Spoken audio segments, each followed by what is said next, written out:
স্বাগত দর্শক, ৭১ জার্নালে আপনাদের সাথে আছে আমি তানিয়া রহমান। সংবাদ পর্যালোচনা ভিত্তিক নিয়মিত এই অনুষ্ঠানে আমরা খবরে নানান বিষয় বিশ্লেষণ করি। পত্রপত্রিকা, টেলিভিশন, ডিজিটাল মিডিয়া ও নিউজ পোর্টালে যেসব খবর শিরোনাম হয়ে থাকে তা আমরা জানিয়ে দিই।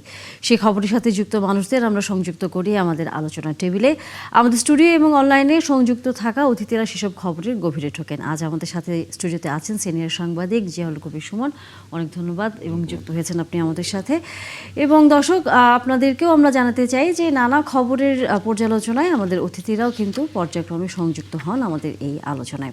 এর মধ্যে যুক্ত হয়েছেন আমাদের সাথে অতিথি হিসেবে অ্যাডভোকেট সৈয়দা আসিয়া আশরাফি পাপিয়া এবং একই সাথে তিনি বিএনপির দলীয় সাবেক এমপি এবং সিনিয়র আইনজীবী বাংলাদেশ সুপ্রিম কোর্টের, এবং একই সাথে আছেন আমাদের সাথে অ্যাডভোকেট শাহ মোহাম্মদ মাহফুজুল হক, মজলিসে শুরা সদস্য, বাংলাদেশ জামায়াতে ইসলামী, ঢাকা মহানগর দক্ষিণের। আপনাদের দুজনকে স্বাগত জানাই এবং ধন্যবাদ আমাদেরকে সময় দিয়েছেন। একই সাথে জিয়াউল কবির সুমন, আপনাকে দিয়ে যদি একটু শুরু করি, সেটি হচ্ছে যদিও এখনকার এই গণমাধ্যমগুলোতে, পোর্টালগুলোতে আমরা এই খবরটা দেখিনি, কিন্তু যেটি আসলে আমরা সকালের দিকে খবরে দেখেছিলাম যে সীমান্তে আবারও কিন্তু গুলির ঘটনা ঘটেছে এবং দুজন বাংলাদেশি নিহত হয়েছে বিএসএফের গুলিতে। মাঝখানে আমরা দেখেছিলাম এই সীমান্তে হত্যার বিষয়টি বন্ধ ছিল, যেখানে ভারতের সাথে আমাদের সম্পর্ক কিছুটা হলেও বলা হচ্ছে যে দুই পক্ষ থেকে এক ধরনের সমঝোতা, এক ধরনের বোঝাপড়ার জায়গাটি শুরু হচ্ছে। সেখানে এই হত্যাকাণ্ডটি যদি হয় তাহলে কোনো ধরনের পরিস্থিতি পরিবর্তিত হতে পারে নাকি আমরা স্বাভাবিক ধরে নিব বিষয়? এটা আসলে অত্যন্ত দুঃখজনক। ভারত বাংলাদেশ সীমান্ত হচ্ছে প্রায় 4096 বর্গ কিলোমিটার এবং যেটা হচ্ছে 2546 মাইল। তো সাধারণত আপনার বিএসএফ বল প্রয়োগ করে, সেটা একটা ঘটনা। গরু এপাশ থেকে ওই পাশে যায়, তারপরে পণ্য পাচার হয়। তারপরে এই কয়েকটা কারণে মূলত বিএসএফ তাদের শুট অ্যাট সাইট তারা নীতি গ্রহণ করেছে এবং যার ফলেই দেখা যায় যে তারা যে কোনো উছিলা দিয়েই তারা কিন্তু এই কাজটা করে এবং যার ফলে এই সরকার আসার পর কিন্তু সেটা প্রথম মাসে কিন্তু কমেছিল, মানে হয়নি।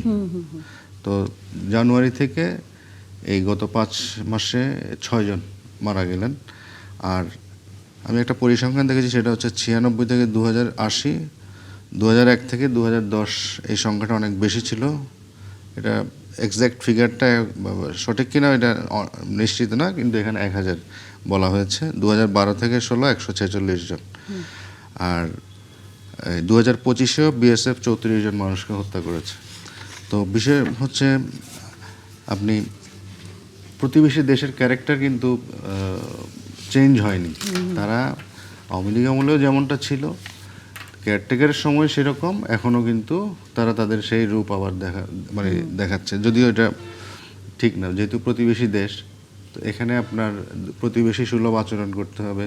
নতুন সরকার আসছে, তাদের সাথে যে নেগোসিয়েশন বা যে ভালো সম্পর্ক এগুলো হইতে হবে। এখন এই কাজগুলা এই সরকারকে একটা শুরুতে একটা চাপের ফেলার বিষয় হতে পারে, বিভিন্ন কারণ। আমরা দেখলাম যে বিমান বা বিভিন্ন ব্যবসা বাণিজ্য চীন এবং পাকিস্তানের দিক থেকে কেনাকাটা হচ্ছে, এরকম কিছু বিষয় আভাস। অ্যান্ড সেটা হয়তো বাধাগ্রস্ত করার জন্য হতে পারে, মানে অ্যাটেনশনটা ওইদিকে নিয়ে যাওয়া, বা আমরা আছি পার্টনার হিসেবে, সেই দিকটাও তারা মনে করিয়ে দিতে চায় হয়তো বা। এটা তো কূটনীতিকভাবে আমি মনে করি যে এটা মোকাবেলা করা উচিত এবং আন্তর্জাতিক মহল যারা আছে তাদেরকে এগুলো অ্যাড্রেস করা উচিত যে এটা যে কোনো মূল্যে যেন এটা একদম শূন্যে নামিয়ে আনা যায়। অবশ্যই। অ্যাডভোকেট মোহাম্মদ মাহফুজুল হক, আপনার কাছ থেকে এই বিষয়ে যদি একটু মন্তব্য শুনি যে আবারও সীমান্তে যখন বাংলাদেশের মানুষ মারা যায়, সেখানে সম্পর্কের জায়গাটা আমরা যেখানে পার্শ্ববর্তী দেশের সাথে নতুন করে আবারও তৈরি করার চেষ্টায় আছে বর্তমান সরকার, এই বিষয়গুলো কি আসলে কোনো প্রভাব পড়বে কিনা সেই সম্পর্ক উন্নয়নের ক্ষেত্রে, কি মনে করেন? ধন্যবাদ আপনাকে। আপনার মাধ্যমে ৭১ জার্নালের এবং বিজ্ঞ আলোচক যারা শুনছেন সবাইকে স্বাগত জানাচ্ছি আলোচনায়। আসলে যে বিষয়টা বলছেন এটা আসলে খুবই দুঃখজনক আমাদের জন্য। প্রতিবেশী হিসেবে আমাদের প্রতিবেশী রাষ্ট্রের সাথে বন্ধুত্ব সুলভ সম্পর্ক থাকবে এবং একটা সমতা ভিত্তিক সম্পর্ক থাকবে। সেই জায়গাতে আমরা দেখি যে কিছুদিন গ্যাপ দিয়ে আমাদের বর্ডারে হত্যা হয়, কিলিং হয়, এবং সেটা অধিকাংশ ক্ষেত্রেই বিএসএফ এর গুলিতে বাংলাদেশের নাগরিকরা হত্যা হয়। তো দেখা যাচ্ছে যে ভারত পাকিস্তানের বর্ডার আছে, ভারতের সাথে আফগানিস্তানের বর্ডার আছে, চীনের সাথে বর্ডার আছে, কিন্তু অন্যান্য বর্ডারে এরকম হত্যা বা খুবই রেয়ার কেস, কিন্তু সেটা বাংলাদেশের ক্ষেত্রে দেখা যায় যে অনেক বেশি। তো এটা নিয়ে বাংলাদেশের ভারতের সম্পর্কের একটা মাত্রা বোঝা যায়, এবং হচ্ছে যে এখানে এটা নিয়ে আমাদের জনগণের মধ্যে একটা ক্ষোভ বা উত্তেজনা বিরাজ করে। আমরা বন্ধু হিসেবে তো অবশ্যই এটা আশা, রাষ্ট্র হিসেবে আমরা এটা আশা করতে পারি যে তারা আমাদের কোনো অপরাধী যদি অপরাধ করে তাকে গ্রেপ্তার করবে, ধরবে, আইনের আওতায় নিয়ে আসবে। এটা হতে পারে সে যে কোনো যদি স্মাগলার বা হচ্ছে চোরা কারবারি যারা আছে তারা যদি কোনো অপরাধ করে বা অন্য প্রবেশ করতে চায়, সেক্ষেত্রে আইন আছে, আইনের আওতায় নিয়ে আসবে। কিন্তু সেটা দেখা মাত্রই গুলি করা বা মেরে ফেলা যে জায়গাটা, এটা আসলে বর্তমান আধুনিক যুগে এসে আইনের দৃষ্টিতে কোনোভাবেই কাম্য না। তো সে জায়গাতে আমরা মনে করি এই বিষয়ে মাঝখানে দেখেছি আমরা 5ই আগস্টের পরে এটা মোটামুটি অনেকটা বন্ধ ছিল, কিন্তু হঠাৎ করে আবার শুরু হয়েছে। এর মধ্যে আপনারা দেখেছেন যে পাকিস্তানের সাথে বাংলাদেশ সরকারের গোয়েন্দা আদান-প্রদান বা হচ্ছে যে বিভিন্ন ড্রাগ বা ইয়ার বিষয় নিয়ে যে একটা চুক্তি হয়েছে, সেই সময় যখন পাকিস্তানের মন্ত্রী বাংলাদেশে অবস্থান করছেন, সেই সময় এসে দেখা যাচ্ছে যে ভারত এখানে মিসাইল টেস্ট করছে বাংলাদেশের উপর দিয়ে, এবং সেটা বাংলাদেশের বিভিন্ন অঞ্চলে এটা দেখা গিয়েছে।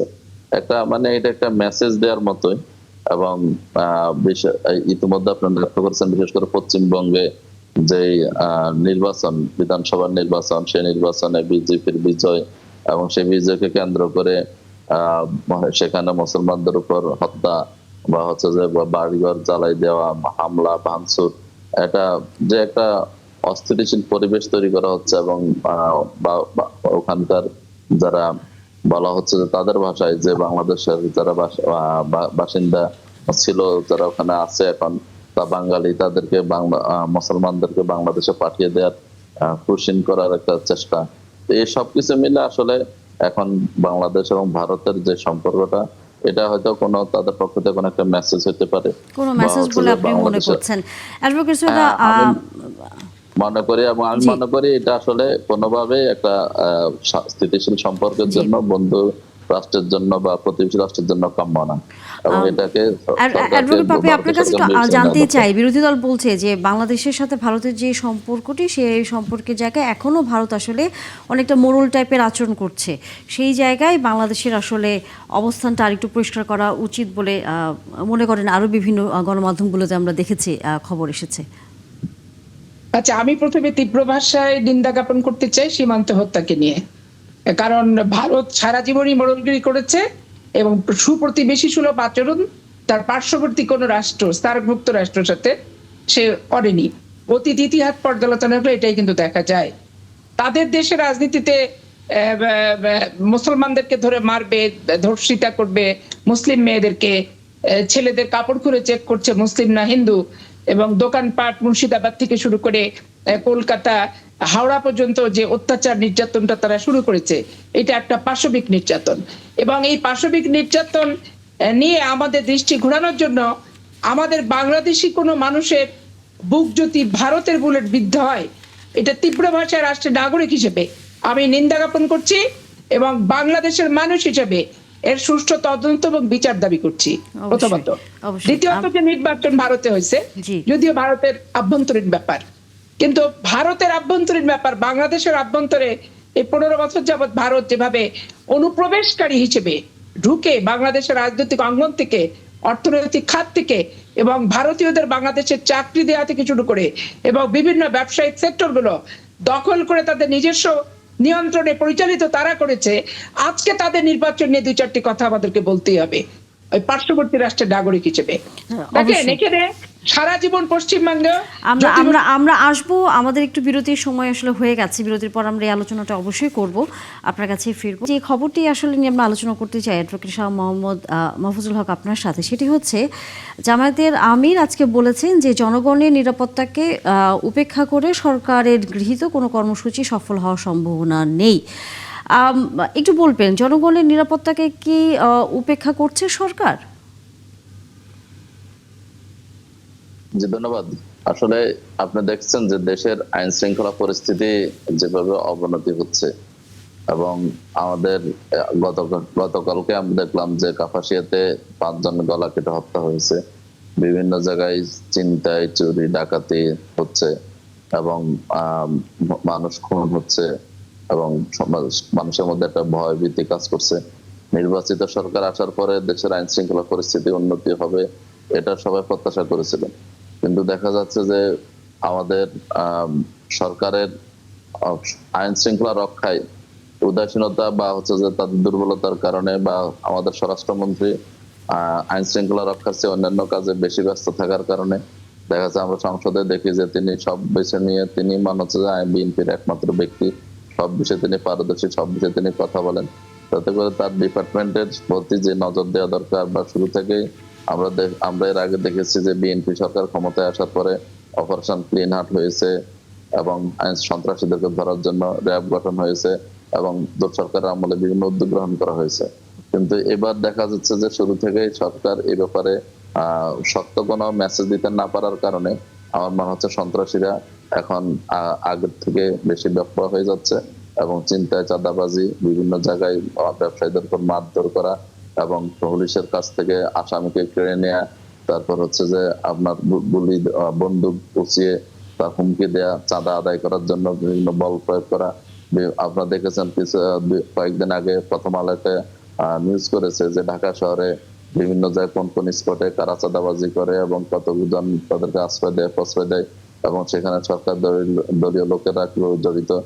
এখন এত মেসেজ যখন সরকারের কাছে বা আইন শৃঙ্খলা বাহিনীর কাছে আছে, কিন্তু তারা কিন্তু গ্রেপ্তার হচ্ছে না, তারা কিন্তু দিব্যি ঘুরে বেড়াচ্ছে, তারা ব্যবসায়ীদেরকে জিম্মি করে চাঁদা আদায় করতেছে, বন্দুক উঁচিয়ে। আপনি দেখেছেন দক্ষিণখানে, সেখানে হচ্ছে যে এক ব্যবসায়ীকে নিয়ে গিয়ে যুবদলের এক নেতা সেখানে হচ্ছে তাকে বন্দুক বুকে তাক করেছে। আমরা নারায়ণগঞ্জে দেখলাম যে শামীম যুবদলের নেতা, তিনি হচ্ছে যে পুলিশের কাছ থেকে আসামি কেড়ে নিয়ে যাচ্ছেন। এরকম যদি পরিস্থিতি চলতে থাকে তাহলে কিন্তু মানুষের মধ্যে কিন্তু আতঙ্ক আরো বাড়বে, এবং যে শৃঙ্খলা, আইন শৃঙ্খলা পরিস্থিতি অবনতি হবে, এবং সেটা পরিস্থিতিকে মানে অন্যদিকে নিয়ে যেতে পারে। এক্ষেত্রে একটা বিষয় না বললে নয়, আপনারা জানেন যে আওয়ামী লীগ বিশেষ করে ফেসিবাদী যারা পালিয়ে আছে বা আত্মগোপনে আছে, তারা কিন্তু বিভিন্ন ভাবে চাচ্ছে যে আইন শৃঙ্খলা পরিস্থিতিকে অবনতি ঘটানোর জন্য, এবং তারা সেই ক্ষেত্রে তাদের ব্যাপারেও নজর দেওয়া দরকার। বিশেষ করে যারা অপরাধী তাদেরকে আইনের আওতায় নিয়ে আসা দরকার। এক্ষেত্রে অপরাধী যে দলের হোক না কেন, সেখানে দল বিবেচনা না করে সেখানে আইনের কঠোর প্রয়োগ এবং যথাযথ প্রয়োগ হওয়া দরকার। আমরা দেখলাম ঢাকা বিশ্ববিদ্যালয় থানার ভিতরে গিয়ে ডাকসু প্রতিনিধিদের উপর হামলা হয়েছে, আইন শৃঙ্খলা বাহিনী সেখানে একটা থানা, সেটা কিন্তু আইন শৃঙ্খলা বাহিনী কোনো ধরনের সেখানে তাদেরকে বাঁচানোর জন্য কোনো চেষ্টাই করেন নাই, এবং তারা সেখানে দর্শকের ভূমিকা পালন করেছে।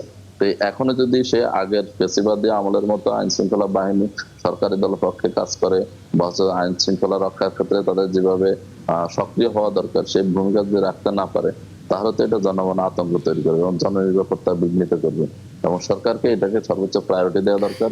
আমরা গত ইউনূস সরকারের সময় বা অন্তর্বর্তীকালীন সরকারের সময় এই বিষয়টা বারবার আলোচনা হইতো যে হচ্ছে যে আইন শৃঙ্খলা পরিস্থিতির অবনতি তাদের ব্যর্থতার একটা কারণ, বড় কারণ।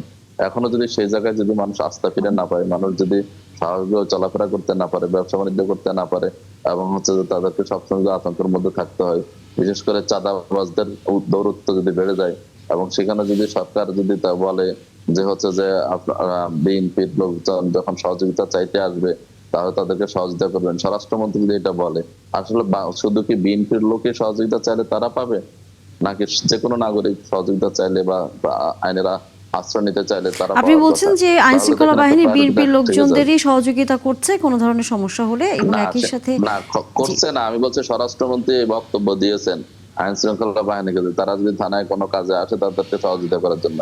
তাহলে বিএনপিকে প্রায়োরিটি দেওয়া হবে, তাহলে অন্যরা তো সেখান থেকে বঞ্চিত হবে। অ্যাডভোকেট সেটা তো স্বরাষ্ট্রমন্ত্রী পাপিয়া, বলতে পারার বিএনপি কি কথা না। প্রায়োরিটি তিনি তো দেওয়া হবে সবাইকে বলে মনে সমানভাবে করছেন দেবেন। যখন এবং মন্ত্রীর কাছ থেকে এ ধরনের দেয়া বক্তব্য হচ্ছে। আসে বিরোধী দল?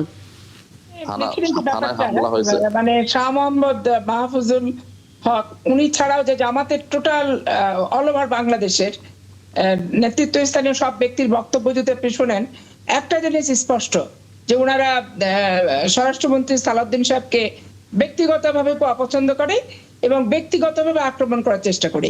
এখন পার্লামেন্টে সে স্বরাষ্ট্রমন্ত্রী হোক আর হচ্ছে ফরেন মিনিস্টারই হোক, পার্লামেন্টে কিছু দায় দায়িত্ব থাকে।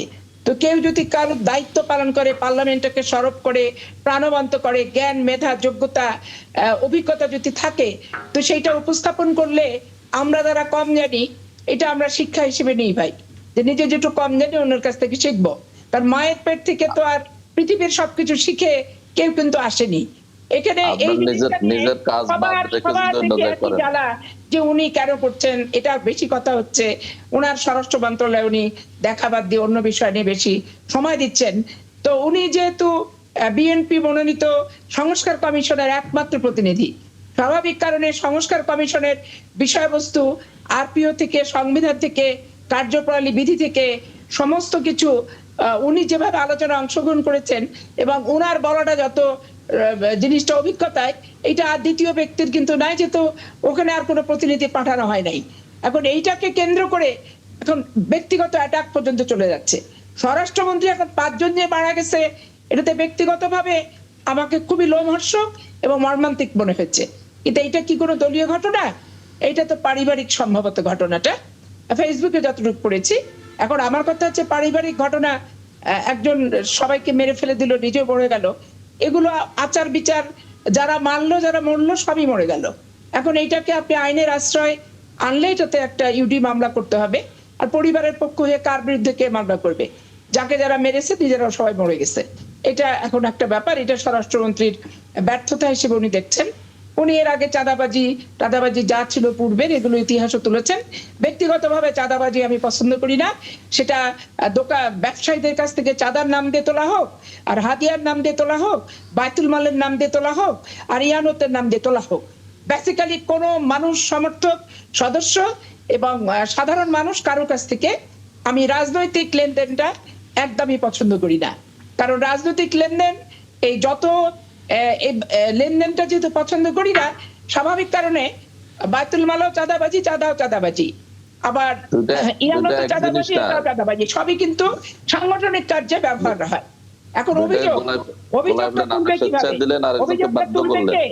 কিভাবে তুলবে, কেন তুলবে? এখন ওইটাতে তো ধরেন ধর্মীয় নাম দিয়ে ওয়াজ মাহফিল, যারা বক্তা তারাও টাকা নেন, যারা ওয়াজ শুনতে যায় তারাও টাকা দেয়। তা দিয়ে এটা কি হয়? আলটিমেটলি তো পার্টির ফান্ড হয়। এখন সবাই তো ধর্ম নিয়ে রাজনীতি করে না, ধর্মীয় এই সমস্ত কর্মকাণ্ড নাই। এবং আমরা নিজেরাও চাঁদা দিই আমাদের দলের, মাসিক চাঁদা, এবং আমাদের যারা যারা দলের পোস্ট হিসেবে প্রত্যেকের ভাগ করা আছে। কিন্তু তারপরে চাঁদাবাজি ঘটনাটা আমি ব্যক্তিগতভাবে অপছন্দ করি। এবং এখানে আইন প্রয়োগকারী সংস্থার ভিতরে এখনো ফ্যাসিবাদের দোষর শুধু না, এদের হাতে যেহেতু টাকা আছে। আমার চাঁপাইনবাবগঞ্জের এক এসপি, উনি 22 সালে গেছে, 26 সালে প্রায় 6 বছর ছিলেন উনি, এবং উনি এখানে মির্জা আজম থেকে, নানক থেকে, এবং খুলনা বিভাগের যে আওয়ামী লীগের সাংগঠনিক সম্পাদক কামাল, এদের ট্রেজারার ছিল। ওখানে বিলের ব্যবসা থেকে গুণ, খুন, অপহরণ, এভরিথিং সে করছে। হঠাৎ আমি দেখলাম পত্রিকাতে তার হচ্ছে প্রমোশন হয়ে সে ফেনীর এসপি হিসেবে যোগদান করছে, ফেসবুকে দেখলাম। দেখার পর সাথে সাথে ওখানে প্রথম আলো সহ ওনার সম্পর্কে যারা জানতো, সেই বিষয়টা নিয়ে আমরা সোচ্চার হলাম, এবং সেটা নিয়ে দেখা গেল যে কি খবর, কি ব্যাপার। পোস্টিং হয়নি, হওয়ার কথা, তো হওয়ার কথার আগেই যাই হোক এটা মোটামুটি একটা ফয়সালা করা হলো। এখন ফ্যাসিবাদের দোষর, আমার ডিস্ট্রিক্ট উনি অ্যাডিশনাল এসপি ছিলেন, উনি ফ্যাসিবাদ দোষর টোষর আমি বুঝি না, ডাইরেক্ট উনি অপকর্ম করছে এবং তার বিরুদ্ধে অপহরণের মামলা আছে। তাইলে সেই ব্যক্তিদের যাওয়ার যখন দেখতে পাচ্ছি যে ওখানে যাচ্ছে, সাথে সাথে ইনফর্ম করছি এবং সেটা ক্যান্সেল হয়ে গেছে। এখন আমি সমালোচনা করব, কিন্তু নাগরিক দায়িত্ব আমার, যেটা নাগরিক দায়িত্বটা আমি পালন করব না, ইনফরমেশন নেব না, ভূমিকা রাখবো না, তথ্য সরবরাহ করব না, জিনিসটা স্থগিত করার চেষ্টা করব না, শুধু মানে সমালোচনা করলেই রাষ্ট্রীয় নাগরিকের দায় দায়িত্ব পূরণ হয় না। কিন্তু এখন পুলিশের পেশাদারিত্ব ফেরত আনা, এটা আসলে খুব একটা চ্যালেঞ্জ, কারণ পুলিশ একদমই কাজে মনোযোগী না, এবং তারাও চাচ্ছে যে যে কোনো নির্বাচিত সরকার যে আসছে এটা ফেল করুক। ফেল করলে তারা যাদের সাথে সম্পর্কিত এবং তারা যে সুযোগ সুবিধাটা পেয়েছে, ওই সমস্ত অবৈধ রাতের নিশিরাইতে ভোট করা সরকার, ভোটারবিহীন নির্বাচনের সরকার, তারপরে এই অবৈধ মেয়াদ উত্তীর্ণ করার জন্য যে প্রহসনের নির্বাচন, এটা তারা ভুলতে পারছে না, এবং ওই চার্ট এবং ওই লোক তাদের ভিতর থেকে যায়ও না, এবং তাদের হাতে প্রচুর অবৈধ পয়সা, অনেকেরই হাতে। আবার দেখেন এই অ্যাডিশনাল এসপি তৎকালীন সময়ে 18 সালের ভোটে সবাই আমরা গেছি, বিএনপিও গেছে, জামাতও গেছে, সবাই গেছে। যাওয়ার পরে ধরেন যে সেটা নিয়ে কোনো কথা না, ওইখানে হচ্ছে আপনার ডিআইজি যিনি অ্যাডিশনাল এসপি কে এসপির দায়িত্ব পালন করতে গেছে, অথচ এসপি একটা নিরপেক্ষ ভোট করার কারণে ওই দুটো সিটে কিন্তু বিএনপি পাশ করেছিল, অথচ ওই এসপি কে ওএসডি করে রেখে দেওয়া হয়েছে। দেখা যাবে তাকে বাধ্যতামূলক অপসারণে দিয়ে দিবে। এই যে মিস ইনফরমেশন গুলো আপা, আপনার কি জামাতি করি আর বিএনপি করি, সঠিক তথ্যটা জায়গা মতো পৌঁছানো আমাদের সবার দায়িত্ব। আপা, এই আপনার দায়িত্ব থেকে আমরা বিচ্যুত হতে চাই আপনার না। কি মনে হয় যে প্রশাসন বা পুলিশে এসব ক্ষেত্রে কোনো সমন্বয়হীনতা কাজ করছে?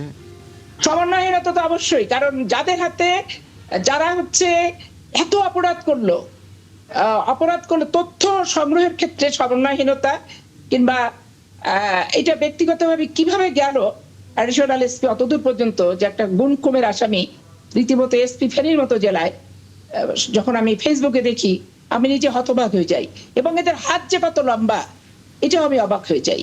এই জন্য আমরা একটা জিনিস মনে রাখতে হবে যে আজকে সরকারি দল বিরোধী দল ব্যর্থ হওয়া মানে এটা বাংলাদেশ ব্যর্থ হবে, এটা মাথায় রাখতে হবে। এই জন্য বিএনপি নিয়ে শুধু চর্বিতে চর্বণ করে সমালোচনা না করে, টু দি পয়েন্ট যদি আমি জায়গা থেকে আমি ধরায় দিয়ে সংশোধন করে সেই জিনিসটা সঠিকটা উপস্থাপন করি, এটা আমার নাগরিক দায়িত্ব পালন করা হবে বলে আমি মনে করি। অ্যাডভোকেট শাহ মোহাম্মদ মাহফুজুল হক, আপনার যদি এখানে কিছু বলবার থাকে যুক্ত করতে পারেন। এবং জি, একই সাথে অবশ্যই। স্বরাষ্ট্রমন্ত্রী বলেছেন যে দেশের আইন শৃঙ্খলা পরিস্থিতির দৃশ্যমান উন্নতি হয়েছে। জি, আমি বলছি পাপি আপার সাথে আমি একমত যে অবশ্যই এখানে মানে ফ্যাসিবাদের দোষর না, শুধু ফ্যাসিবাদকে টিকিয়ে রাখার জন্য যারা কাজ করেছে তারা এখনো সেই প্রশাসনে রয়ে গেছে, এবং তারা বিভিন্ন ভাবে সন্ত্রাসকে উস্কে দেওয়ার চেষ্টা করে, এবং যারা বিগত ফ্যাসিবাদী যারা, তারা বিভিন্ন ভাবে সমাজে আছে, এবং তারাও চায় যে আইন শৃঙ্খলা পরিস্থিতি অবনতি ঘটানোর জন্য। কিন্তু আমাদের প্রশ্ন হচ্ছে যে এখানে স্বরাষ্ট্র মন্ত্রণালয়কে বা সরকারকে আরো বেশি নজর দেওয়া উচিত, আরো বেশি এই সন্ত্রাসী যাদের কাছে, যাদের হাতে অস্ত্র আছে, যারা হচ্ছে যে বিভিন্ন চিন্তায়, চাঁদাবাজি, বিভিন্ন অপরাধের সাথে জড়িত, তাদের বিরুদ্ধে সাহসী অভিযান দেওয়া দরকার। এবং সেখানে কোনো দল, কোনো মত আদর্শ সেটা বিবেচনায় না করে, সেখানে সন্ত্রাসী যে কোনো দল নাই, সন্ত্রাসী যে দলের হোক তাকে গ্রেফতার করা দরকার, তাদেরকে আইনের আওতায় আনা দরকার, এবং দৃষ্টান্তমূলক শাস্তি দেওয়া দরকার। তাহলে অন্য অপরাধীরা ভয় পেয়ে যাবে, তারা তখন এলাকা ছেড়ে দিবে, এবং হচ্ছে আইন শৃঙ্খলা পরিস্থিতির উন্নতি হবে। কিন্তু সেটা না করে যদি আপনি নিজের দলের বিবেচনায় বা হচ্ছে যে আইন প্রয়োগ যথাযথ করতে না পারেন, আমি যে কথাটা পাপিয়াভাবে বলছি যে যেমন শাহবাগে থানার ভিতরে হামলা হলো, সেখানে ওসি আছে, সেখানে সেকেন্ড অফিসার আছে, ওসি তদন্ত আছে, তারা কিন্তু সেই অপরাধীদেরকে নিবৃত্ত করার জন্য বা হচ্ছে যারা ভিকটিম তাদেরকে বাঁচানোর জন্য কিন্তু এগিয়ে আসা নাই, ভূমিকা পালন করে নাই। সেখানে আমাদের ব্যক্তিগত উদ্যোগ, মানে ব্যক্তিগত কিন্তু সেটার জন্য কিন্তু ওসি কে কিন্তু কোনো প্রশ্ন মুখোমুখি করা হয় নাই। আমরা দেখলাম যে তাকে রমনা ডিসি কে এখন চট্টগ্রামে আবার এসপি হিসেবে নিয়োগ দেওয়া হয়েছে। এরকম করে যদি বিবেচনা করা হয় তাহলে কিন্তু আইন শৃঙ্খলা পরিস্থিতি উন্নতি হবে না, অবনতি হবে। এবং চাঁদাবাজদের যদি তালিকা থাকে, আশ্রয়দাতা কারা, প্রশ্রয়দাতা কারা, সবকিছু পুলিশের কাছে থাকে, তাহলে তারা কিভাবে স্বাভাবিকভাবে ঘোরাফেরা করে? তারা গ্রেফতার কেন হচ্ছে না? পুলিশের রিপোর্টও কিন্তু জনগণের কাছে থাকে। না, যেমন আমার চাপাইয়ের মধ্যে অ্যাডিশনাল এসপি কি করতে 6 বছর আমি জানি। আমি সেটা পর্যন্ত গেছিলাম যে আপা আমি সেটা বলছি, তাহলে তাদেরকে গ্রেফতার করা হোক। এবং আর এক্ষেত্রে পাপিয়াপা যেটা বলছেন, আপনি দেখেন জামাত ইসলামী এই তেল সংকট থেকে শুরু করে শুরু থেকে সরকার বলছে, আমি সব জায়গায় বলছে যে জামাত ইসলামী সব জায়গায় বলছে যে সরকার ভালো কাজ করলে সেখানে অবশ্যই সহযোগিতা করা হবে। সরকার চাইলেও আমরা সহযোগিতা করব, না চাইলেও আমরা আমাদের জায়গা থেকে আমরা দায়িত্বশীল ভূমিকা পালন করব। এবং সেটা জামাত ইসলামী দৃষ্টান্ত স্থাপন করেছে। এবং এখনো যদি আইন শৃঙ্খলা পরিস্থিতির উন্নতি করার জন্য যা সরকারি দল বিরোধী দল মিলে উদ্যোগ গ্রহণ করে, বা আমরা আমাদের জায়গা থেকে সরকার সহযোগিতা চাইলে আমরা সহযোগিতা করবো, জামাত ইসলাম অবশ্যই সহযোগিতা করবে।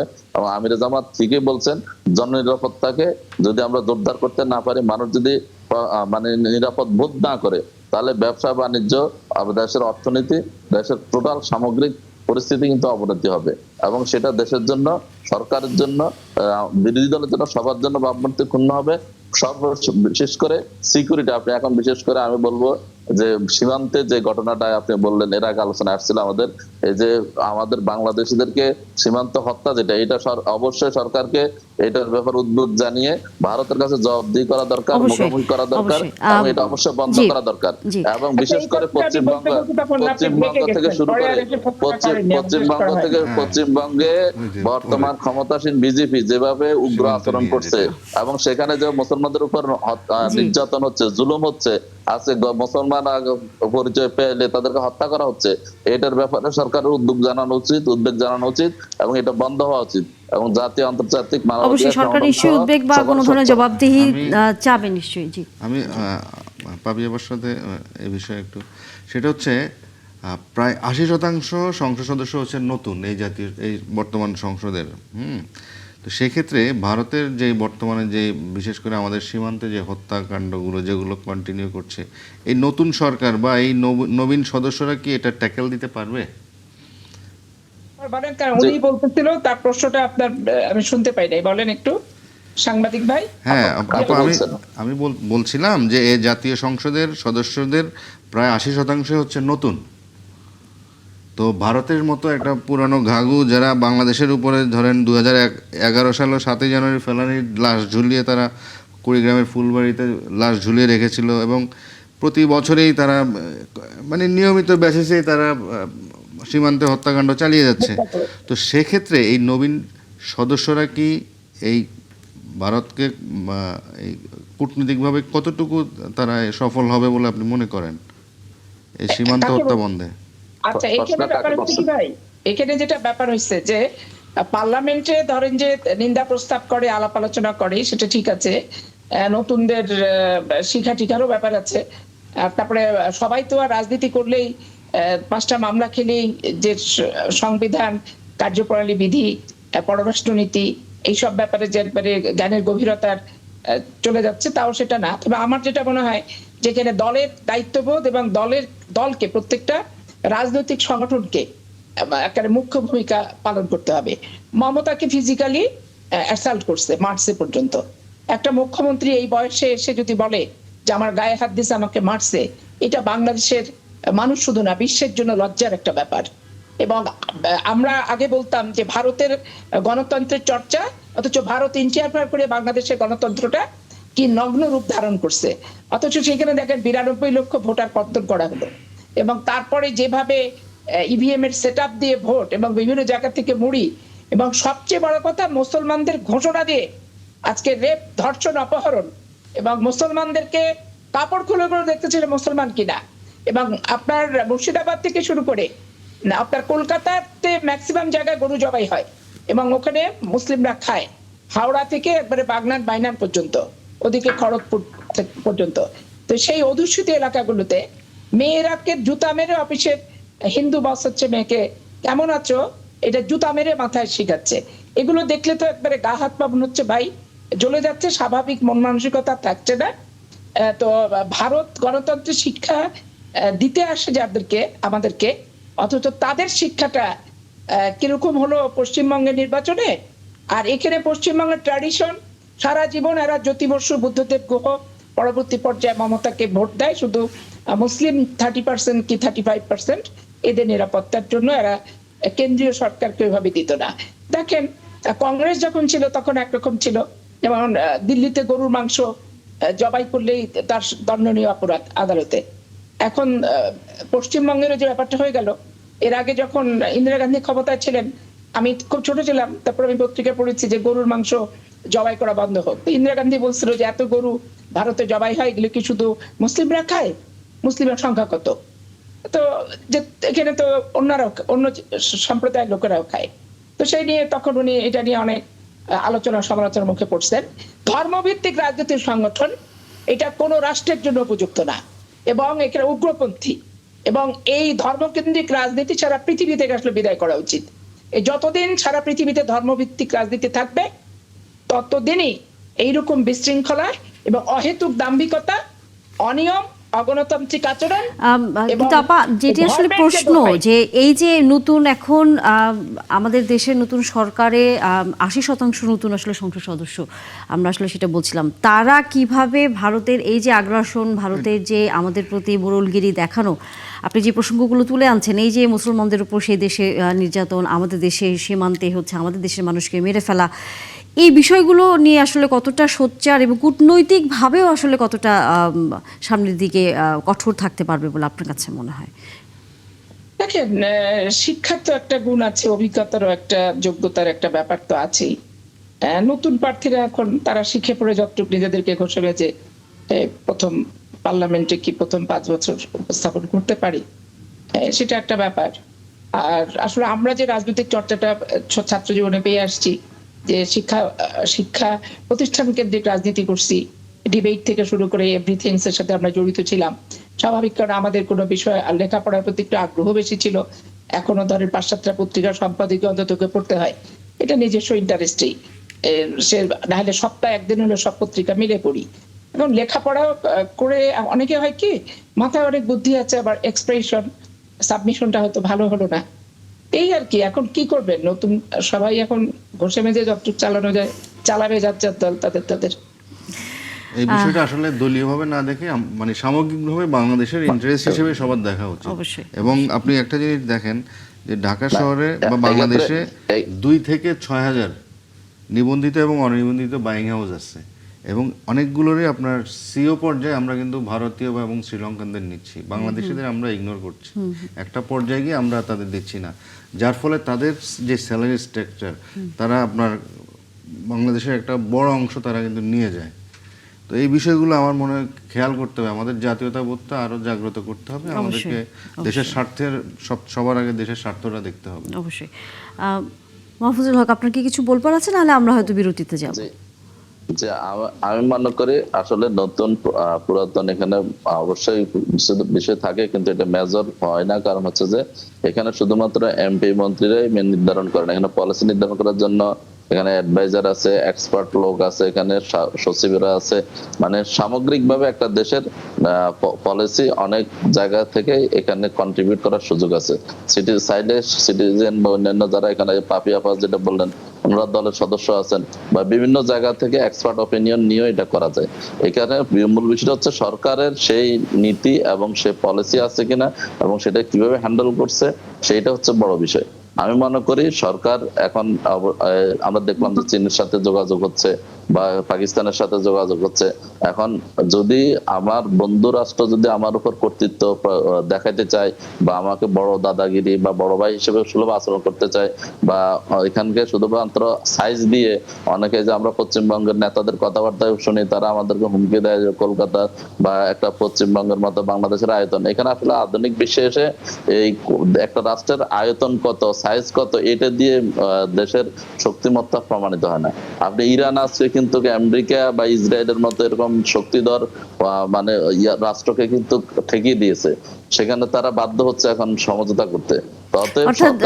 কিন্তু এক্ষেত্রে আমাদের যে ফরেন পলিসি বলেন বা ফরেন মিনিস্ট্রিতে যারা কাজ করেন, তাদের কিন্তু আপনার নেগোসিয়েশন স্কিলের কিন্তু যথেষ্ট ঘাটতি আমরা লক্ষ্য করেছি বিভিন্ন সময়। সেই জায়গায় আসলে এই আলোচনা এবং একই সাথে সমঝোতা বা নিজের দাবিটা আদায় করার ক্ষেত্রে আমরা বরাবরই আমরা যেটা বিভিন্ন আমরা মানে আনঅফিশিয়াল বিভিন্ন সময় বিভিন্ন কথাবার্তা বলেছি, তাদের কাছে মেসেজ থাকে যে পার্টিকুলার কোনো ইস্যুতে এটা নিয়ে কোনো কথা বলা যাবে না, তো তারা চুপ থাকেন, যার ফলে প্রতিপক্ষ বা ভারতীয়রা তারা তখন আধিপত্য বিস্তার করে, তারা তাদের সুবিধাগুলো নিয়ে নেয়, কিন্তু নেগোসিয়েশন স্কিলটা আমাদের সেইভাবে নাই এবং ডেভেলপ হয়নি। চিরকবি সুমন, আপনার কাছে একটু আসতে চাই, সেটা হচ্ছে মাননীয় প্রধানমন্ত্রী আজকে আমরা জানি যে পুলিশ সপ্তাহ 2026 সেটির আনুষ্ঠানিক উদ্বোধন হয়েছে, এবং সেখানে পুলিশের মনোবল বাড়ানোর পাশাপাশি সরকারের পক্ষ থেকে আসলে বেশ কিছু বক্তব্য দিয়েছেন মাননীয় প্রধানমন্ত্রী, এবং সেখানে তিনি একটা কথা বলেছেন, গেল সরকারের নানা অবস্থানের বিষয়টি মাথায় নিয়ে, যে আগামী দিনগুলোতে পুলিশ আর কখনো কারো অনুগত হয়ে কাজ করবে না, পুলিশ প্রশাসনকে কখনোই আর দলীয়করণ করা হবে না। কিন্তু বাংলাদেশের প্রেক্ষাপটে এক ধরনের অভিযোগ অথবা এক ধরনের কালিমা থাকেই যে কখনোই এই প্রশাসনিক জায়গাটি দলীয়করণের বাইরে আসলে চলতে পারেনি। আপনি আসলে এই জায়গায় কতটুকু আশ্বস্ত হতে পারেন? 1971 সালের 16 ডিসেম্বর পুলিশ বাহিনী গঠিত হয়েছে বাংলাদেশ পুলিশ, আর অলরেডি 55 বছর পেরিয়ে গেছে। গণ অভ্যুত্থানে 44 জন পুলিশও সরকারি দায়িত্ব পালন করতে গিয়ে বা জনগণের বিপক্ষে দাঁড়িয়ে অবস্থান নেয় তারা হত্যাকাণ্ডের শিকার হয়েছেন বা মারা গেছেন। তো যেটা বলছিলাম যে আপনার 2,12,000 পুলিশ সদস্য আছে। তো আমরা দেখেছি বিগত 15-17 বছরে পুলিশকে কীভাবে রাজনৈতিকভাবে ব্যবহার করা হয়েছে। আপনি এগুলো তো আর ব্যাখ্যা করার কোনো অবকাশ রাখে না। তো যার ফলে যেটা হয়, পুলিশ আমাদের গণতন্ত্রের যে অবস্থা, আমাদের গণমাধ্যমেরও একই অবস্থা, আমাদের পুলিশ বাহিনীরও একই অবস্থা। এগুলো আর বিশদ ব্যাখ্যা করে লাভ নাই। আমরা সবসময় রাজনৈতিক একটা প্রচ্ছন্ন চাপ থাকবেই। এখন সেটা আপনি কতটুকু চাপ দিবেন, কতটুকু জনগণের কল্যাণে আপনি কাজ করাবেন। যেমন আজকে প্রধানমন্ত্রী বলেছেন যে উনি আর এগুলো দেখতে চান না, ফ্যাসিবাদ কায়েম হোক এরকম কোনো ব্যবস্থা তিনি আর দেখতে চান না। মানুষের বিশেষ করে আমরা দেখেছি যে গত 1.5 বছর ইউনূস সরকারের সময়ে, ডক্টর ইউনূস সরকারের সময় 1.5 বছর কিন্তু পুলিশ অনেকটা ইনঅ্যাক্টিভ ছিল। তারা শুধু দর্শকের মতো দেখেছে, বিভিন্ন মারামারি হচ্ছে দেখছে, বা মানে ওই যে অ্যাক্টিভিটি বা ইনভলভ হওয়া, সেই ইনভলভমেন্টে তারা কিন্তু ছিল না। তারা সবসময় নিজের চেয়ার বা নিজের যান এগুলোই বাঁচাতেই তারা তৎপর ছিলেন। তো সেই অবস্থা পেরিয়ে একটা রাজনৈতিক সরকার এসছে। আমার মনে হয় যে এখন যে তারেক রহমান সাহেব ইতিমধ্যে আমরা দেখছি তার বিভিন্ন কথাবার্তা, তার কার্যকলাপ, ইভেন আজকে 9টায় প্রোগ্রাম ছিল, উনি কিন্তু 9টার আগেই সেখানে এসে হাজির হয়েছিলেন। তো যার ফলে আমরা দেখতে পাচ্ছি যে তার মধ্যে কিছু কমিটমেন্ট আছে, তিনি কিছু ভালো কিছু করতে চান। তো সেই আকাঙ্ক্ষা থেকে তিনি পুলিশের প্রতি আহ্বান জানিয়েছেন তারা যেন মানুষের শান্তি এবং শৃঙ্খলা এগুলো যেন বজায় রাখেন, এবং মানুষের এবং তাদের মনোবল বৃদ্ধির জন্য উনি আরও বেশ কিছু পরামর্শ দেন। আমরা আশা করবো এগুলো আগামীতে এটার প্রতিফলন কীরকম হবে সেটা সময় বলে দিই। অবশ্যই অবশ্যই। অ্যাডভোকেট শাহ মোহাম্মদ মাহফুজুল হক, আপনার কাছে যদি একটু আসি, সেটি হচ্ছে আপনিও কতটা মনে করেন যে আসলে পুলিশ প্রশাসনকে দলীয়করণের বাইরে রেখে পরিচালনা করা সম্ভব? আর এর মধ্যে নিশ্চয়ই আপনিও জানেন যে কয়েকদিন আগে মাননীয় স্বরাষ্ট্রমন্ত্রী কিন্তু বলেছেন যে পুলিশ বাহিনীর ভেতর জনবল নিয়োগ থেকে শুরু করে তাদের যে মনোবল ভেঙে গিয়েছিল সেটা ফিরিয়ে আনা হয়েছে, যার জন্য এখন পুলিশের সাথে আর সেনাবাহিনী সদস্যদের মাঠে থাকবার প্রয়োজন মনে করছে না সরকার। এককভাবে হয়তো সকল পরিস্থিতি, আইনশৃঙ্খলা হোক, যে কোনো কিছুই হয়তো পুলিশ সেটি এককভাবে মোকাবেলা করবে, তবে সেনাবাহিনী পর্যায়ক্রমে বা নানা আলোচনার মাধ্যমে হয়তো সেটি তুলে নেওয়া হতে পারে, এ ধরনের একটি আভাসও তিনি দিয়েছেন। আপনার কাছে কি মনে হয় যে এককভাবে পুলিশ দেশের আইনশৃঙ্খলা এবং এই যে দলীয়করণের বাইরে রাখার পরিকল্পনার জন্য সরকার বারবার বলছে, সেটি কি আসলে করতে পারবে? ধন্যবাদ। আমার মনে হচ্ছে যে পারবে না, এটা মানে কোনো কিছু অসম্ভব না। সরকারের যদি সদিচ্ছা থাকে এবং সরকার যদি আসলে সত্যিকার অর্থে চায়, এটা শুধু বক্তব্য বা কথায় মানে স্লোগান দিলে হবে না। সবার আগে দেশ, সেটা বাস্তবে অনুসরণ করতে হবে। এখন সবার আগে বিএনপি হলে হবে না, সবার আগে আসলে দেশ হইতে হবে, সেটা সকল ক্ষেত্রে। এখন আমি মনে করি সরকার সেই কথার সাথে কাজের মিল থাকে, সেরকম ইনিশিয়েটিভ দেখতে চায়। মানুষ কথায় বিশ্বাস করে না। আমরা জানেন যে শেখ হাসিনা ছিল, যখন তত্ত্বাবধায়ক সরকার বাতিল করে তখন বলছে আমি শেখের বেটি হাসিনা, আপনারা আমাদের উপর আস্থা রাখেন, আমি একটা নিয়ম সারা বিশ্বে যদি গণতান্ত্রিক ভাবে ভোট হইতে পারে, আমাদের দেশে কেন তত্ত্বাবধায়ক লাগবে, স্বচ্ছ নিরপেক্ষ গ্রহণযোগ্য নির্বাচন হবে। এরপরে নির্বাচনগুলো কি হয়েছে আপনারা তো দেখেছেন। তো এখন এরকম হলে তো হবে, কথার মধ্যে থাকলে হবে না। আমরা এটা প্রয়োগ দেখতে চাই, এবং আমরা দেখতে চাই যে সরকারি দলের লোকও যদি অপরাধ করে তাকে সবার আগে গ্রেফতার করা হবে এবং তাকে আইনের আওতায় আনা হবে, যাতে সরকারি দলের অন্য আরেকজন সেই ক্ষমতা দেখাইতে গিয়ে যেন জনগণের উপর জুলুম না করে। এখন এটা যদি যতক্ষণ পর্যন্ত করতে না পারবে, এবং সেক্ষেত্রে যদি সরকারের প্রশাসন বা সরকার পক্ষ থেকে যদি এরকম কেউ যদি করে, তাকে পুরস্কৃত না করে বরং তাকে যদি ট্রান্সফার করে, তাহলে এটা হবে না। এখন সেটাকে প্রয়োগে দেখাতে হবে। আমি মনে করি সরকারের এই কথা ভালো, কিন্তু সেটা প্রয়োগ চাই। কিন্তু আমরা দেখেন সরকার যেই আমাদের গণভোট থেকে শুরু করে যে একটা রাষ্ট্র কাঠামো সংস্কারের যেই প্রত্যাশা নিয়ে জুলাই বিপ্লব হয়েছে, সেই বিপ্লবের যে সংস্কারের যে প্রস্তাবনাগুলো মৌলিক জায়গায় মানবাধিকার কমিশন বলেন, আপনি হচ্ছে যে সেই দুদক বলেন, আপনি হচ্ছে যে সুপ্রিম কোর্টের আলাদা সচিবালয় প্রতিষ্ঠা বলেন, বিচার বিভাগের কিন্তু সরকার তো বলেছে ধাপে ধাপে সেটি করবে। জায়গাগুলো না, এখন ধাপে ধাপে যদি আপনার 5 বছর পরে যায় তাহলে তো হবে না।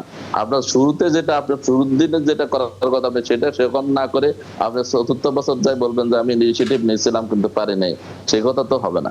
আমি মনে করি সরকার যে রাষ্ট্র সংস্কারের যে প্রত্যাশা এবং যে ঐক্যমত্য কমিশন মিলে যে রাষ্ট্রীয় কাঠামো সংস্কারের ফেসিবাদ যাতে না হয়, এককেন্দ্রিক যাতে না হয়, এই পুলিশ প্রশাসন এগুলো যেন জনগণের হইতে পারে, সেই জায়গাগুলোতে মৌলিক সংস্কারগুলো করার ব্যাপারে উদ্যোগ নেবেন। আমি একটা কথা বলি, শেষ একটা বিষয় খেয়াল করেন, আমাদের মানসিকতা যদি পরিবর্তন না হয়, আমাকে যে কোনো মূল্যে আবারও ক্ষমতায় আসতে হবে এবং আমি কোনোভাবে বিরোধী দলে যাব না, এই চিন্তা যদি প্রশাসন বা রাষ্ট্রের মধ্যে থাকে, সরকারের মধ্যে থাকে, তাহলে কোনোদিন পরিস্থিতি উন্নতি হবে না। তাহলে কোনো পরিস্থিতি উন্নতি হবে না। পরিস্থিতি উন্নতি হবে যা, ঠিক আছে। আপনারা কি মাত্র তো সরকারের বয়স হচ্ছে 2 মাস হয়ে গেল, এই সময় মানে আপনারা এই ধরনের আভাস কি দেখতে পাচ্ছেন সরকারের ভিতর? আমি দেখতে পাচ্ছি, আমরা দেখতে পাচ্ছি এই জায়গায়। কারণ হচ্ছে যে মৌলিক সংস্কারের আপনি যেটা প্রথম দিন করার কথা সেদিনে আপনি করেন নাই। আপনি গণভোট চাইলেন, জনগণের পক্ষে ভোট চাইলেন, জনগণ ভোট দিল, আপনি সেটা করবেন না। আপনি মানবাধিকার কমিশন বাদ দিয়ে দিবেন, আপনি গুম কমিশনকে গুম করে ফেলবেন, আপনি হচ্ছে যে সচিবালয় আলাদা, সুপ্রিম কোর্টের আলাদা সচিবালয় প্রতিষ্ঠা, আপনি সেটা করলেন না। তো পুরাই যদি শেখ হাসিনা নাই আর সব সিস্টেম থেকে যায়, তাহলে আসলে লাভ কি হবে? সেই কাঠামো পরিবর্তন করতে হবে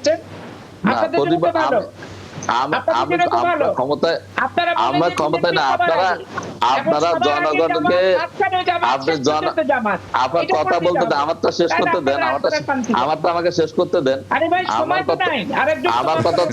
আমার কথা হচ্ছে আপনি আবারও আসেন, সমস্যা নাই, কিন্তু সংস্কার গুলো করে জনগণের মতামত নিয়ে আপনি থাকেন না, সমস্যা কি? বিভিন্ন দেশে আছে না, কিন্তু আপনাকে শেখ হাসিনার সিস্টেমের মধ্যে ধরে রেখে ধরে রেখে আপনার ক্ষমতা আঁকড়ে ধরে থাকতে চিন্তা করলে কোনোদিন সংস্কার হবে না।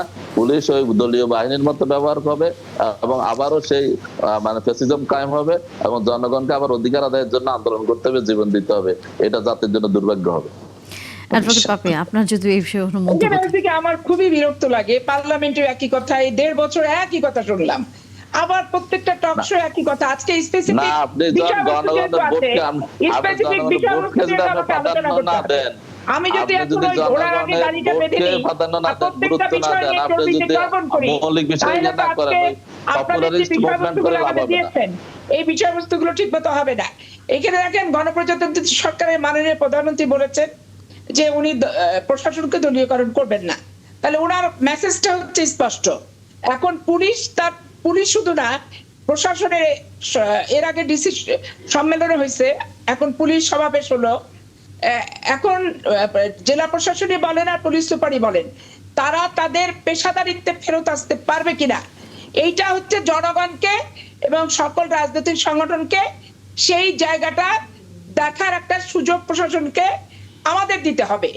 প্রশাসন যদি, পুলিশ বলেন আর জেলা প্রশাসন বলেন, ওনারা যদি ওনাদের পেশাদারিত্বের জায়গায় আসে এবং জনগণের সেবক মনে করে, এখানে জামাত ইসলাম অনেক জায়গাতে এখন যদি 58টা সিটে সারাক্ষণ অফিস আদালতে থানাতে যে আর জামাত অফিসকে যদি মানে এই সমস্ত মামলা মোকদ্দমার ফয়সালার একটা জামাত না, এটা বিএনপি করতেছে, বিএনপি বানাইতেছে ভাই, আপনাদের নায়েবে আমির লতিফুর রহমান বিএনপি বানাইতেছে, বিচার করছে বিক্রয়ের মাধ্যমে, বাণিজ্যিক ভাবে। এবং যে যেখানে আছে, ওপেন আপনি ফেসবুক খুলে দেখেন যে বিচার আছে, আমার কাছে আসছেন, সালিশ আছে, আমার কাছে আসছেন, ডিসি সাহেব আমাদের, হ্যালো ডিসি সাহেব, হ্যালো এসপি সাহেব। জামাত আর সেই অবস্থানে নাই। নিজের দিকে একটু আয়নায় মুখটা দেখতে হবে, অন্যকে জেলা দোষারোপ করার আগে। জেলা প্রশাসক আপনারা, আপনার স্বামী জেলা প্রশাসক, আপনি সব জামাত করে ফেলতেছে। আপনি কি আমাকে স্বৈরাচার বানানোর চেষ্টা যে করছেন, এটাই তো আমি বিরক্ত বোধ করছি। আপনি সিস্টেম চেঞ্জ করতেছেন না, আপনি কোনো কিছু সংস্কার করবেন না, তাহলে তো সিস্টেম ওইভাবে জায়গায় যাবে। বানায় দিতে চাচ্ছেন, এই যে স্বৈরাচারী ট্যাগ লাগাতে চাচ্ছেন, হাসিনার সাথে তুলনা করছেন, এটা তো নির্বাচনে 69% মানুষের মতামতকে গণভোটকে আপনি যখন প্রাধান্য দিবেন না, আপনি যখন সংস্কার করবেন না, মৌলিক সংস্কারগুলো আপনি নিবেন না, তাহলে আপনি কি হবেন এবং এই কথাগুলো যুক্তিসঙ্গত হচ্ছে কিনা সেটা আপনাকে চিন্তা করতে হবে। এখন পুলিশের ব্যাপারে আমার কিছু স্পষ্ট ধারণা আছে। একটা পুলিশ বাংলাদেশের আসামি ধরতে গেলে যে গাড়ির তেল মোবিল লাগে পিকআপ ভ্যানে, সেই পিকআপ ভ্যানের পয়সাটা পর্যন্ত থানার পুলিশের নাই। স্বাভাবিক, এটা হচ্ছে বাস্তব ব্যাপার। স্বাভাবিক কারণে এই পুলিশের আপনার আসামি ধরার টাকাটাও তখন বাদীর কাছ থেকে তেলের টাকা নেওয়া লাগে, তখন হচ্ছে কি পুলিশ ঘুষখোর। শুধু পুলিশকে আমি খুবই অপছন্দ করি 15 বছরের অ্যাক্টিভিটিতে, কিন্তু এখন ওই অপছন্দটা নিয়ে রেখে দিলে তো আমার হবে না, পুলিশকে সংস্কারের ভিতরে আনতে হবে। যেমন আপনার সিঙ্গাপুর, মালয়েশিয়ার এই সমস্ত পুলিশ একসময় অনেক কারাপ্ট ছিল, কিন্তু তাদের বিষয়গুলো যখন ভালো করে বুঝে ঠিকঠাক মতো করে বেতন ভাতা, তাদের কর্মকাণ্ড পরিধি মাফিক, সরকারের বরাদ্দ, বাজেট সবকিছু ঠিকঠাক মতো দেওয়া হবে, আমি আশা রাখি যে বাংলাদেশের পুলিশ তার পেশাদারিত্ব আনতে হবে। এখন বাদীর কাছে গাড়ির পেট্রোলের পিকআপের ভ্যানের টাকার জন্য যদি হাত পাততে হয়, তাহলে সেই পুলিশের কাছে আপনি কি পেশাদারিত্ব আশা করেন? আপনি আশা করেন না, আমি আশা করি না কোনো পেশাদারিত্ব। তাহলে তাদের সমস্যার সমাধানটা আমাদের করতে হবে। ট্রাফিক পুলিশ ইচ্ছাকৃত গাড়ি না বাজাই তোমার নাম্বার প্লেট, এই দেখি ড্রাইভিং পুলিশ ড্রাইভিং লাইসেন্স এগুলো চেক করার নাম করে ঈদের আগে একটা বাণিজ্য করে। এখন তাদেরও এই ধরনের মনোবৃত্তিগুলো পরিহার করে প্রকৃত অর্থে অকেজো গাড়িগুলো যখন রাস্তায় চলছে, এই ফিটনেস দিচ্ছে আপনার হচ্ছে যে মিরপুর থেকে, এই ফিটনেস গুলোর বৈধতা কতটুকু, আমার তো মনে হয় বিআরটি এর এগেইনস্টে ট্রাফিক সার্জনদের আগে মামলা করা উচিত, যে এই সমস্ত ফিটনেস বিহীন গাড়িগুলো কেন আসছে। এই দেখেন জুলাই আগস্টের অভ্যুত্থানের পর এই যে অটো রিক্সাগুলো গোটা ঢাকা শহরে একবারে মানুষের জন্য একটা বিরক্তির উদ্রেক হয়ে গেছে। এই জুলাই আগস্টের অভ্যুত্থানের পর এরা মেইন রাস্তায় চলে আসলো, আগে রাত 12টার পর তারা চালাতো, গ্রামের ভিতর দিয়ে চালাতো, এখন একবারে মেইন রাস্তা, না আছে কিছু। এতে হচ্ছে কি, আমরা নাগরিক জীবন বিঘ্নিত হচ্ছে, কিন্তু ট্রাফিক কি ট্রাফিকের দায়িত্ব পালন করছে? ট্রাফিকের বৈধতা তো দেওয়া হয়নি রাস্তায় চালানোর। সেই জায়গায় আসলে তাদেরকে কিভাবে শৃঙ্খলার মধ্যে আনা যায় আপনার কাছে? এখানে অবশ্যই মোটিভেশনের ভিতরে আনতে হবে। প্রথম তাদের প্রচন্ড মোটিভেশন, বছরে একবার করে পুলিশ সমাবেশ করলে হবে না, আর জেলা প্রশাসকের সম্মেলন করলে তাদের মোটিভেশন হবে না। এখানে মোটিভেশন তাদেরকে প্রতিনিয়ত করতে হবে এবং ভালো কাজের প্রতি তাদের আকৃষ্ট করতে হবে। ভালো কাজ করলে প্রশংসা করতে হবে।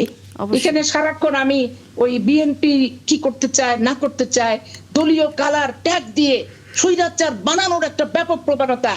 ওই ইলেকশনে 1.5 বছর আগে ইউনূস সাহেব আসার সাথে দেখলাম যে বিএনপি গেছে, ভারত কি বলে ইন্ডিয়াতে গেছে হচ্ছে আওয়ামী লীগ, আর লন্ডনে যাবে হচ্ছে বিএনপি। 1.5 বছর আগে থেকে ওগুলা বক্তৃতা, স্লোগান, এগুলো এখন আর শুনতে ভালো লাগে না। এখন বাস্তবতায় আসতে হবে। পুলিশ বাহিনী জনগণের বাহিনী, অবশ্যই পুলিশ জনগণের বাহিনী। আমরা আসলে চাই সামনের দিনগুলোতে বর্তমান সরকার সেই জনগণের বাহিনী হিসেবে। এখানে একটা ইন্টারেস্টিং বিষয়, মাদক মামলার আসামিকে ছাড়াতে তদবির, বিএনপি জামাতের 5 কর্মী আটক কুষ্টিয়ার মিরপুরে। এবং আমাদের আসলে আলোচনা করবার সময় একেবারে শেষ। আমরা এই বিষয়ে সামনের দিনগুলোতে নিশ্চয়ই আলোচনা করবো। অনেক ধন্যবাদ অ্যাডভোকেট সৈয়দ আসিয়া আশরাফি পাপড়ি আপনাকে, এবং একই সাথে অ্যাডভোকেট শাহ মোহাম্মদ মাহফুজুল হক আপনাকেও। নিশ্চয়ই আগামীতে আবারও কোনো রাজনৈতিক আলোচনায় যুক্ত হয়ে আপনাদেরকে আমরা পাবো। আমরা কথা বলতে চাই এবার হচ্ছে আন্তর্জাতিক বিষয় নিয়ে, সেটি ইরান এবং মার্কিন যুক্তরাষ্ট্রের যে যুদ্ধ, ইসরায়েল একই সাথে সেই যুদ্ধের আমরা যুদ্ধবিরতি দেখছি, কিন্তু তারপরেও শঙ্কার জায়গাটি রয়ে গেছে যে যুদ্ধ আবারও শুরু হতে পারে, কারণ দুপক্ষই নানা রকমভাবে তাদের শক্তি বৃদ্ধির একটি প্রদর্শনের পাশাপাশি কিন্তু শান্তি চুক্তি নিয়েও নানা ধরনের দ্বিমত পোষণ করছেন। সেই হিসেব করে চুক্তিটি আদৌ হবে কিনা, যুদ্ধটি আবার শুরু হবে কিনা, এবং হলে পরে আসলে সারা বিশ্বের কি অবস্থা হতে পারে, সেই বিষয় নিয়ে আমরা একটু কথা বলতেই চাই। যুক্ত হয়েছেন আমাদের সাথে অধ্যাপক AGM নিয়াজউদ্দিন, আন্তর্জাতিক সম্পর্ক বিশ্লেষক। অনেক ধন্যবাদ জনাব নিয়াজউদ্দিন, যুক্ত হয়েছেন আপনি আমাদের সাথে। আমরা জানি যে পাকিস্তান ইরান এবং মার্কিন যুক্তরাষ্ট্রের সাথে মধ্যস্থতা করছে এই যুদ্ধবিরতি নিয়ে, কিন্তু সর্বশেষ যুদ্ধবিরতিতে ইরান কি জানিয়েছে মার্কিন যুক্তরাষ্ট্রকে সেটি এখন পর্যন্ত প্রকাশিত না হলেও আল জাজিরা যেটি বলেছে যে যুদ্ধের সমাপ্তি চেয়েছে ইরান এবং একই সাথে হরমুজ প্রণালী সহ উপসাগরের নিরাপত্তার বিষয়টি তারা গুরুত্ব সহকারে মার্কিন যুক্তরাষ্ট্রের কাছ থেকে এক ধরনের বলা যায় লিখিত এবং আনুষ্ঠানিক বক্তব্য চায় যে হরমুজ প্রণালীর নিয়ন্ত্রণ পুরোপুরি ইরানের কাছে থাকবে, সেখানে মার্কিন যুক্তরাষ্ট্রের কোনো ধরনের হস্তক্ষেপ থাকবে না। আপনার কাছে কি মনে হয় শেষ পর্যন্ত এই ধরনের দাবি কি মানবে মার্কিন যুক্তরাষ্ট্র, নাকি যুদ্ধ আসলে আবারও সামনের দিনে শুরু হতে পারে, এরকম একটা আশঙ্কার মধ্যে আমাদের থাকতে হবে পুরো বিশ্ববাসীকে? আমরা দেখতে পাচ্ছি যে এই আশঙ্কার মধ্যে দিয়েই আমরা সেই ফেব্রুয়ারি থেকে শুরু হওয়া যে যুদ্ধ এবং পরবর্তীতে শান্তি আলোচনার আমরা পার করছি, এবং সেটার মধ্যে যে ডেভেলপমেন্ট হয় এবং এই সর্বশেষ যে 1 পৃষ্ঠার যে প্রস্তাব ইরানকে দেওয়া হয়েছে সেটা ব্যাপারে আনুষ্ঠানিকভাবে ইরান এইদিকে কোনো কিছু না জানালেও আপনি যেটা বললেন যে এক ধরনের যে নির্ভরতার যে বিষয়টা সেটা তারা করতে পারছে না মার্কিন যুক্তরাষ্ট্রের যে নানামুখী মত পরিবর্তনের বিভিন্ন উদাহরণের কারণে। এবং এই যে এখানে একদিকে আলোচনার প্রস্তাব, অন্যদিকে আমরা দেখতে পাচ্ছি যে গতকালকেও ইরানের যে 2টো তেলবাহী ট্যাঙ্কারে মার্কিন যুক্তরাষ্ট্র হামলা করেছে এবং সেখানে মার্কিন যুক্তরাষ্ট্র বলতে চাচ্ছে যে তাদের নিষেধাজ্ঞা অমান্য করেছে। অর্থাৎ মাঠের যে বাস্তবতা তার সাথে কাগজে চুক্তির যে আমরা দেখতে পাচ্ছি তার যে অগ্রগতি তার ভিতরে ফারাক আছে। এবং এর মধ্যে আমি যদি উল্লেখ করতে চাই, বিশেষ করে ইরানের ব্যাপারে মার্কিন যুক্তরাষ্ট্র যে এখনো কোনো নমনীয়তা দেখাচ্ছে না তার উদাহরণ হচ্ছে আইআরজিসির সাথে সম্পূর্ণযুক্ত বিভিন্ন প্রতিষ্ঠানকে তারা কি করছে, সেখানে চাইনিজ প্রতিষ্ঠান আছে, বিভিন্ন প্রতিষ্ঠান যারা নানানভাবে মার্কিন যুক্তরাষ্ট্র মনে করছে তাদের সহযোগিতা করছে ইরানকে ড্রোন বানানো থেকে শুরু করে নানান রকম কারিগরি প্রযুক্তিগত। অর্থাৎ মার্কিন যুক্তরাষ্ট্রের যে ইরানকে নিয়ন্ত্রণের যে নানান দিকে নানানভাবে যে প্রচেষ্টা সেটা অব্যাহত আছে। এবং এরই মধ্যে আইআরজিসি সরাসরি আবার হুমকি দিয়েছে যদি ইরানি জাহাজে একইভাবে গতকালকে যে হামলা হয়েছে সে হামলা অব্যাহত থাকে তাহলে তারা মধ্যপ্রাচ্যের মার্কিন যুক্তরাষ্ট্রের যে ঘাঁটি আছে এবং তাদের যে যাদের ঘাঁটি এবং তাদের বন্ধু রাষ্ট্রদের বিভিন্ন লক্ষ্যবস্তু তারা আবার হামলা করবে। সুতরাং ওই যে সংখ্যার জায়গাটা এখনো রয়ে গেছে যে এই যে একটা আস্থার ভিত্তিতে তৈরি হবে সেটা কিন্তু এখনো তৈরি হয়নি, যার ফলে আমরা যদি দেখি মার্কিন যুক্তরাষ্ট্র এবং ইরানের যে মধ্যকার আলোচনাটা আসলে এখনো এক ধরনের শঙ্কা এবং অস্থিরতা থেকেই যাচ্ছে এবং যার ফলে এই বিশ্ববাজারে তেলের যে সংকট, ক্রাইসিস, বিশ্ব অর্থনীতির এটা প্রভাব সেটা কিন্তু কাটিয়ে উঠতে পারছে না। এবং ইরান এই পর্যন্ত সরাসরি গতকালকেও হুমকি দিয়েছে যারা মার্কিন যুক্তরাষ্ট্রের এই কার্যক্রমের সাথে যুক্ত থাকবে তারা কিন্তু হামলা শিকার হবে বলে তারা আবারও ওয়ার্নিং দিয়েছে। তো এই পর্যায়ে আসলে সত্যিকার অর্থে আমাদের যুদ্ধবিরতি এবং এটার যে একটা পার্মানেন্ট যে সলিউশন সেটা আসলে একটা সংঘার ভিতরে থেকে যাচ্ছে বলে আমি মনে করি। অবশ্যই। জিয়াউল কবির সুমন, আপনার কাছে কি মনে হয় যদি এই যুদ্ধটি আবারও সামনের দিনগুলোতে শুরু হয় এই যুদ্ধ, তাহলে এরই মধ্যে তো আমরা আসলে দেখেছি কি ধরনের প্রভাব, বিশেষ করে আমাদের মতো অনুন্নতশীল দেশে জ্বালানি সংকটের মধ্যে রাস্তায় যে সময়টা পার করলাম সারা রাত ধরে জ্বালানি নেওয়ার জন্য। আমি খুব বেশি ওনার সাথে আমিও সহমত পোষণ করছি, কারণ ওই মাঠে একরকম, কাগজে একরকম, সন্দেহ, অবিশ্বাস, সংশয় এগুলো নিয়ে এগোতে হবে।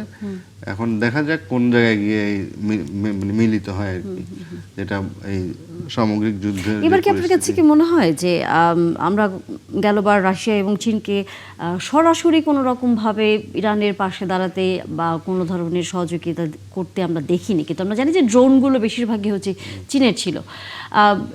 এই যুদ্ধবিরতির মধ্যে কিন্তু আবার আমরা দেখেছি যে চীনের বেশ অস্ত্র কিন্তু এবার ইরান নিয়েছে, তাহলে তখন কি যদি যুদ্ধ আবার শুরু হয় তখন চীন রাশিয়ারও এক ধরনের এখানে এটা হচ্ছে আসলে যুদ্ধ, তো এটা একটা কৌশল। এখন কে শেষ পর্যন্ত কি কৌশল নেবেন, কে কিভাবে কাকে কোনভাবে ম্যানেজ করবেন, এগুলো টাইম টু টাইম এগুলো ভ্যারি করে, যার ফলে আপনি দেখবেন যে এই সন্দেহ মানে কেউ কাউকে কিন্তু আস্থায় নিতে পারছে না। আস্থাহীনতার কারণে এই জিনিসগুলো মানে আরও দীর্ঘ হতে পারে। তো আমরা আশা করব যে বিশ্ব শান্তির জন্য অবশ্যই এটা একটা চিরস্থায়ী সলিউশনে আসা উচিত। অবশ্যই। অধ্যাপক নিয়াজউদ্দিন, সেটি হচ্ছে মার্কিন যুক্তরাষ্ট্রের প্রেসিডেন্টের আমরা জানি যে সামনের এই নভেম্বরের দিকে যেটি বারবারই বলা হচ্ছে যে ইমপিচমেন্ট যদি আনা হয় তার বিরুদ্ধে, তাহলে হয়তো এই ডোনাল্ড ট্রাম্পের সামনের দিনগুলোতে ক্ষমতা কার্যকারিতা অনেকটাই বলা যায় শেষ হয়ে যেতে পারে, এবং তাই যদি হয় তখন হয়তো যুদ্ধেও আর নাও হওয়ার সম্ভাবনা থাকতে পারে, মানে শেষ, কারণ দুই দল যদি আসলে রাজি না হয় তখন আসলে অনেকটা এটার দিকে তাকিয়ে আছে বিশ্বের অনেক দেশগুলো। আপনার কাছে কি মনে হয়?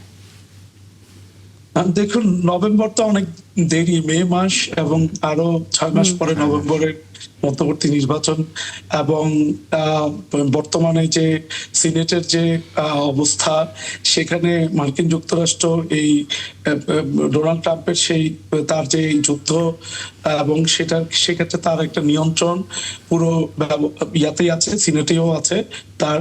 সুতরাং ওই 6 মাস পরে কি হবে সেটা এখন প্রেডিক্ট করে আসলে এটার বাস্তব এবং প্রায়োগিক দিক এখনই আমরা যদি অনুমান করতে চাই, এটার কোনো ফল বয়ে আনবে না। এবং মার্কিন যুক্তরাষ্ট্রে ইমপিচমেন্টের শিকার হওয়া, এই প্রেক্ষিতে ইমপিচমেন্টের জায়গায় সফল হওয়া, এটা এত সহজ বলে প্রতিমন হয় না। আমি মনে করি যে যে বর্তমানে মার্কিন যুক্তরাষ্ট্রের যে বৈদেশিক নীতি, ডোনাল্ড ট্রাম্পের গত প্রথম টার্মের সাথে এই টার্মের মধ্যে একটা ব্যাপক পার্থক্য আমরা পরিলক্ষিত করছি। এবং মার্কিন যুক্তরাষ্ট্রের যে বৈদেশিক নীতি, সেটা আমরা দেখছি তারা যে এই যে তারা বাণিজ্য কর একটা আরোপের মধ্যে দিয়ে পুরো বিশ্ব ব্যবস্থার মধ্যে, বিশ্ব বাণিজ্যের মধ্যে এক ধরনের বড় ধরনের একটা অস্থিরতা তৈরি করেছে। সুতরাং মার্কিন যুক্তরাষ্ট্র এই জায়গা থেকে তারা সবাইকে প্রতিপক্ষ বানিয়ে ফেলেছে। সেই জন্য সার্বিকভাবে ডোনাল্ড ট্রাম্প কিন্তু তার দেশকে প্রোটেক্ট করার জায়গাটা, জনগণের আস্থাটা সে এই জায়গায় সে দেখাতে সমর্থ হয়েছে বলে সে পুনর্নির্বাচিত হয়েছে, এবং এখন একটা রিপাবলিকানদের পুরোটাই তাদের সমর্থন আছে। এবং এই জায়গাটায় আমরা যেটা ভাবছি ইমপিচমেন্টের শিকার হওয়ার বিষয়টা, এটা আসলে অনেক দূরের বিষয়। তো সুতরাং আমাদের মনে হয় যে বাস্তব চিন্তা হচ্ছে যে এখানে এই যেটা চলমান আছে এই প্রক্রিয়ার মধ্যে বিশ্বের সার্বিক বিষয়ে চিন্তা করে মার্কিন যুক্তরাষ্ট্র হয়তো অনুধাবন করবে, যেভাবে আফগান যুদ্ধ থেকে তারা ধন্যবাদ অধ্যাপক নিয়াজউদ্দিন। আগামীতে আবারও কথা হবে আন্তর্জাতিক বিষয় নিয়ে, এবং একই সাথে জিওল কমিশন আপনাকেও আগামীতে আবারও অন্যান্য বিষয় নিয়ে কথা হবে। দর্শক, এতক্ষণ সাথে ছিলেন তার জন্য ধন্যবাদ আপনাদের সবাইকে।